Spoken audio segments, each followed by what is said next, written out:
Okay, update tayo sa araw na to, February 4, 2025. Kahapon nag-vlog tayo tungkol sa Donald Trump news sa US. Capital gain stock yung pinag-usapan sa US na kukunan ang crypto. Nag-withdraw na tayo lahat sa asset natin. Ilagay natin sa balance. Dito sa Queen PH, dito na sa balance siya. Ito na lang, konti lang natira. So, kukunin natin tong pera dito. Sa PDAX naman, ito, withdraw din tayo. Sa GCash na. Ito na lang ang balance natin. 25 peso na lang. So, sa OKX, withdraw din to. Tapos, meron tayong trade na TP tayo kahapon. Tingnan natin yung trade natin kahapon. So, nakaraan dito. Naka-TP tayo. Pumili tayo dito. Tapos, umakyat siya. Tama tayo. Naka-TP tayo. Take profit. Yan siya. Sa 15 minutes. Bali, dati, bago pumili dito, yun siya. 92, 500. Dito banda. Tapos, bago ako natulog, umakyat na. So, nilagay ko dito. Sa 93,500. Bago ako natulog. 93,500. Ganon. So, umabot pala siya dito. Muntik na siyang matamaan ng stop loss ko. Natulog ako. Tapos pagising ko, nakita ko, nag-TP. Kasi stop loss natin dito. Halos nag-break even siya dito. Break even. Kasi nangat ko yung stop loss ko bago natulog. Tapos, yan, nag-TP tayo. Ito yun siya, guys, dito. History. So, kahapon, ito yun. Trade natin, Natulog ako, nag-TP siya. Nag-trigger yung TP natin. $5 lang, maliit lang. $200 ang invest natin. Tapos, $5 lang.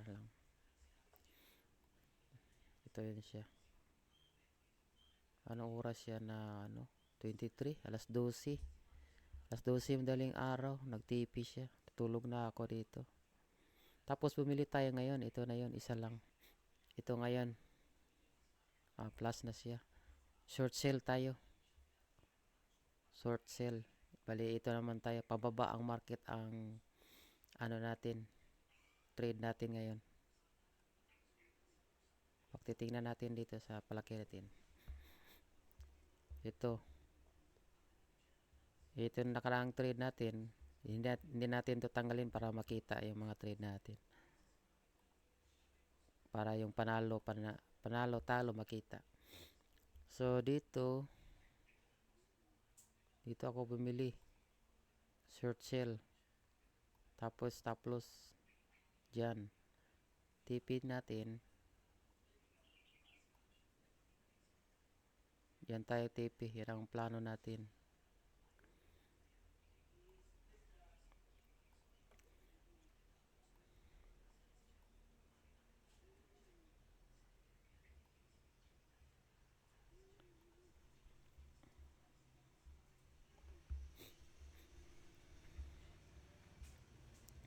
Tinaasan natin konti yung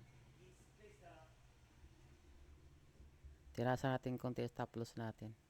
Ngayon, kung magano to, bago ako makatulog mamaya, kasi bukas pa to. Or depende, minsan biglang babagsak. Or minsan tataas, tamaan ng stop loss. So, mamaya kung kaganon siya,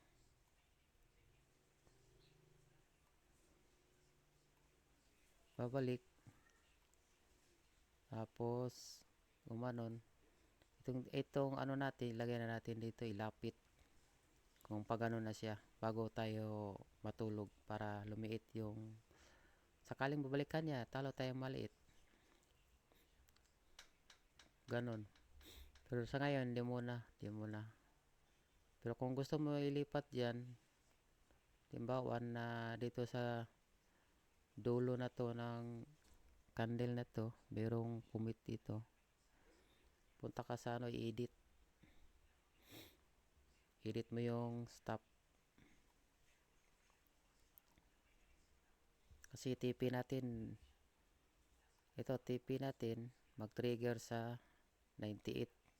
Mag-automatic close na yung trade natin. Ito naman sa stop loss natin, ito 103,500 magti-trigger, talo tayo ng $10.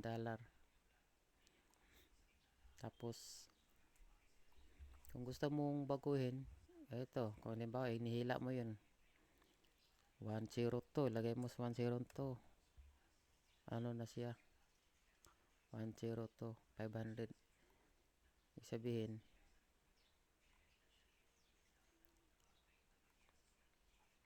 kung gusto mo ilagay dito sa 102, kung mamaya kung gaganon to, hihilain ko naman tong stop loss dito para lumiit, para $5 lang talo ko, di na $10. Tapos kung manalo ako, ganun, $15, ganun, nasa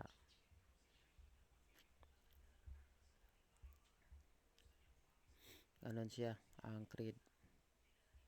So yun ang plano natin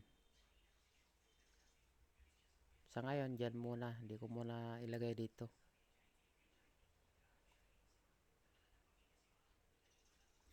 I-edit yung stop loss dyan lang muna para makita.